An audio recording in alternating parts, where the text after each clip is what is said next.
আসসালামু আলাইকুম, আমি ইশরা জাহান রিতিকা।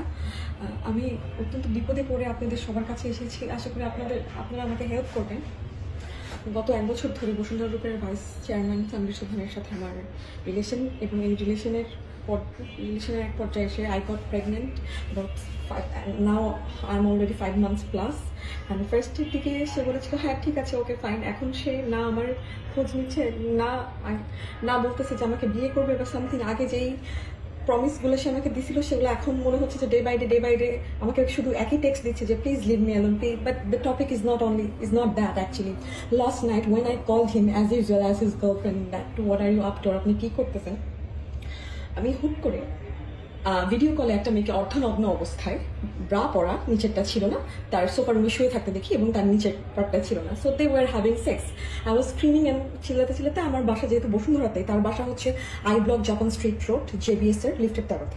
আমি ওখানে চলে যাই। সে তার দারোয়ান থেকে শুরু করে ম্যানেজার যারা ছিল সবাই আমার গায়ে হাত তুলছে। আমি প্রেগনেন্ট। আমার চুল ধরে তার আব্বার আর তার বডিগার্ড মুকুল নামের একজন আমার চুল ধরে খানকি মাগি বেশ্যা বলে আমাকে বের করে দিচ্ছে প্রেগনেন্ট অবস্থা। আমি 1 ঘন্টা 30 মিনিট দাঁড়াইছিলাম। ইভেন আমার উবার ড্রাইভারকেও তারা মারধর করছে।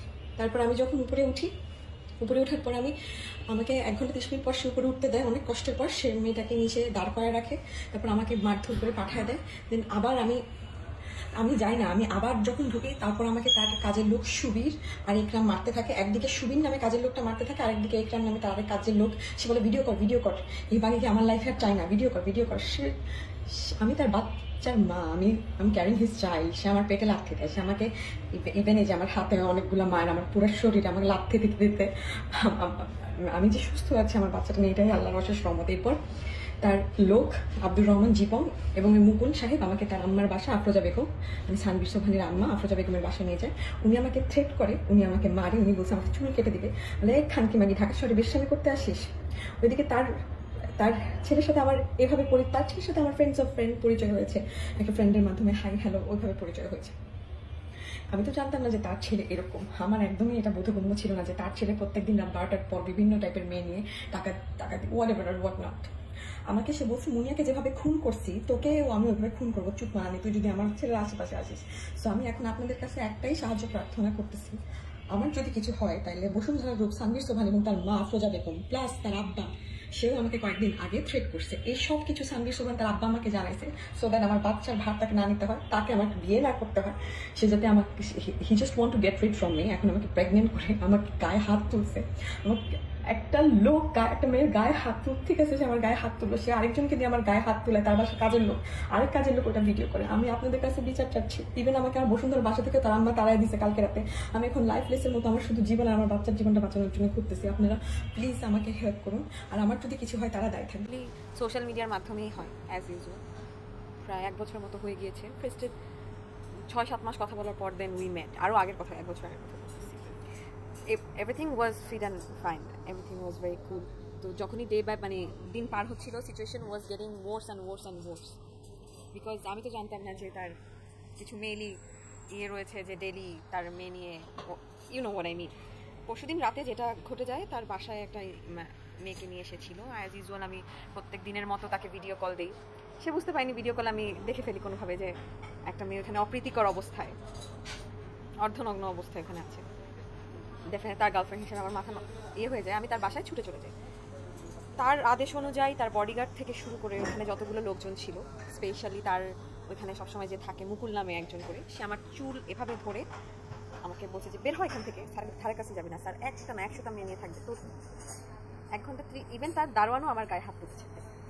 এখানে 1 ঘন্টা 30 মিনিট বসে থাকার পর, দাঁড়িয়ে থাকার পর, আমার একদম গ্রিলের সামনে কাজের মেয়েদের সাথেও বোধহয় ভাবে আচরণ করেছে।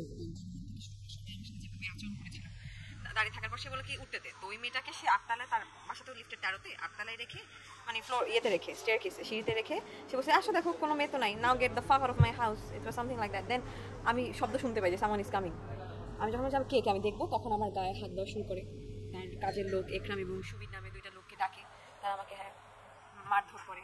তারপর সে এক হাতে বলে কি সুবীর ভিডিও কর, পুলিশ ডাক। আমি পুলিশ ডাকবেন, ডাকেন, আমি তো কোনো অন্যায় করিনি, আপনারা আমাকে মারতেছেন। সে জানে যে আমি প্রেগনেন্ট, সেই অবস্থায় আমাকে মারতেছে আর এগুলো বলতেছে।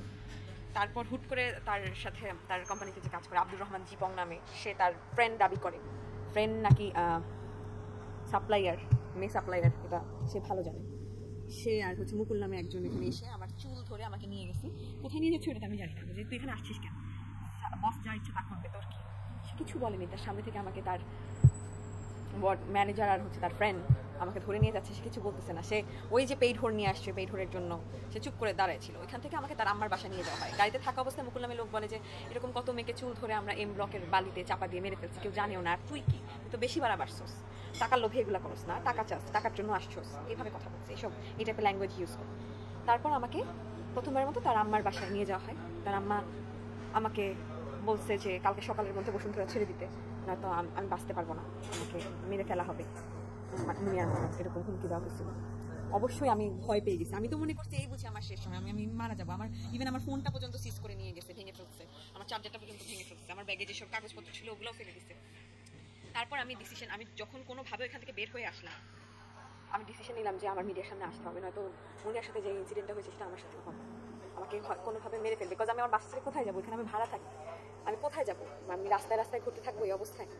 যদিও আমি 3 দিন ধরে বাইরেই আছি ইনসিকিউরিটি থেকে, যেহেতু এরকম একটা ইনসিডেন্ট আমার সাথে ঘটে গিয়েছে। তারপর আমি ডিসিশন নিয়ে আমার মিডিয়াতে আসতে হবে। তো অলরেডি তারা কথা বলছে যে একটা সমঝোতা, এখন সমঝোতা বলতে আর কি, আমাকে যথাযথ সম্মান দিয়ে ইয়ে করতে হবে। আমি তো তাদেরকে বলিনি, আমি তো চাইলে পারতাম যে ওমেন অ্যাবিউজমেন্ট যেটা হয় অ্যাকচুয়ালি লর আন্ডারে আমি কেস করতে পারি, আমি তো এরকম করিনি, করার এখনও কোনো ইয়েও আমি চিন্তা ভাবনা করিনি, বিকজ আমি তো আমার রাইটটা চাচ্ছি। তারও তো ছিল keep it secret, keep it private, will Mary soon, but ইয়ের আব্বা আম্মা যাতে না জানে, তার ফ্যামিলি যাতে না জানে, এরকম। তারপর সিচুয়েশন ডে বাই ডে ওয়ার্সের মানে বাজের দিকে যাচ্ছে। এরকম আমি যতটুকু জানি সে তার ফ্যামিলিকে যথেষ্ট ভয় পায়, যথেষ্ট ভয় পাওয়ার পাশাপাশি লাস্ট যে ইনসিডেন্টটা আমার সাথে হয়েছে, তার আম্মা হয়তো আমাকে বাসা ডেকে নিয়ে এগুলো করেছে, এখানে তার কনসেন্ট ছিল। তার কনসেন্ট ছাড়া, তার ইয়ে ছাড়া তো তার আম্মা কীভাবে জানবে? আমি যদি আমার মার সাথে শেয়ার না করি, আমার ফ্যামিলি মেম্বারের সাথে শেয়ার না করি, তারা তো আর জানবে না। মেবি দেন আমি রিয়েলাইজ করলাম he wants to get rid from me, that's why he is doing this, so I have to take action, otherwise there is no way. জীবনের হুমকি আছে আপাতত, তারা তো তাদের কাছ থেকে ক্যাশিটি দিয়েছে, এমন কিছু হবে না। বেসিক্যালি একদিনে তো আর জিনিসটা হয় না, ডে বাই ডে। তো ওই দিনের ঘটনাটা ছিল দ্য আলটিমেট। থাকে না একটা জিনিস আপনি সহ্য করতে করতে করতে করতে লাস্ট একটা পর্যায়ে থাকে যেটা দ্যাটস ইট। আমার লাস্টে উনি পরিবারকে জানিয়েছে, কজ আমি একটা মানে কথা বলি যেটা আমি কোনো ইন্টারভিউতে এখন পর্যন্ত আমার মনে হয় না বলেছি এর আগের প্রেসে। মুকুল নামে যে লোকটার কথা আমি উল্লেখ করেছিলাম যে আমার চুল ধরে টেনে বিভিন্ন আমার গায়ে হাত তুলেছে, লোকটা আমাকে বলেছে তুই করে বলতেছিল, তুই সম্বোধন করে তার আম্মার বাসায় আর কি, তার বাসায় না, যখন আমাকে তার বাসা থেকে টেনে নিয়ে আসলো, যে তুই কি মনে করছ, আমরা তো সবই জানি, তুই প্রেগনেন্সির কথা বলে কি বসকে ইয়ে করতে চাস, ব্ল্যাকমেল করতে চাস, বা কিছু একটা চাস এরকম। তো ইভেন আমি তার সাথে কি টাইপের কনভারসেশন হয় ওভার দ্য ফোন, কী সব কথা হয়, কিছু কিছু কথা সে বলে ফেলছে। Then I was surprised and stone. আমার সাথে আপনার কি কথা হয় এটা থার্ড পার্সন কীভাবে জানবে? ডেফিনেটলি আপনি শেয়ার করলেই জানবে, এছাড়া তো আর জানবে না।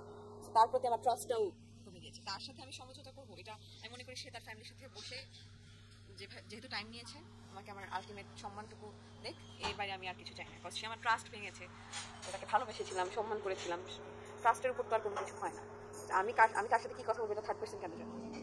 যেমন উনি আমাকে কিছুক্ষণ আগে জিজ্ঞেস করেছে যে আপনার তাদের ফ্যামিলির কারোর সাথে লাস্ট কথা হয়েছে কিনা, আমি বলেছি ওনার সাথে কথা হয়েছে, কিন্তু আমি বলিনি কি কথা হয়েছে, কজ কিছু জিনিস আছে যেগুলো পার্সোনাল, একান্তই ব্যক্তিগত, যেগুলো আমি চাই না ডিসক্লোজ হোক। সে হয়তো এতটা নিচে নামতে পারে, বডিগার্ড কাজে লোক দিয়ে আমার গায়ে হাত তুলতে পারে, বাট আমি তার মতো নিচে নামতে পারবো না, যদিও সে অনেক টাকার মালিক, আমার কোনো যায় আসে না। যেটা চেয়েছিলাম সে কখনো আমার সাথে যায়নি, কেন আমি তোমার সাথে যাই? আমি তো যাই না, মানুষ কেন জানবে? এই টাইপের ইয়ে করেছে, মানে আচ্ছা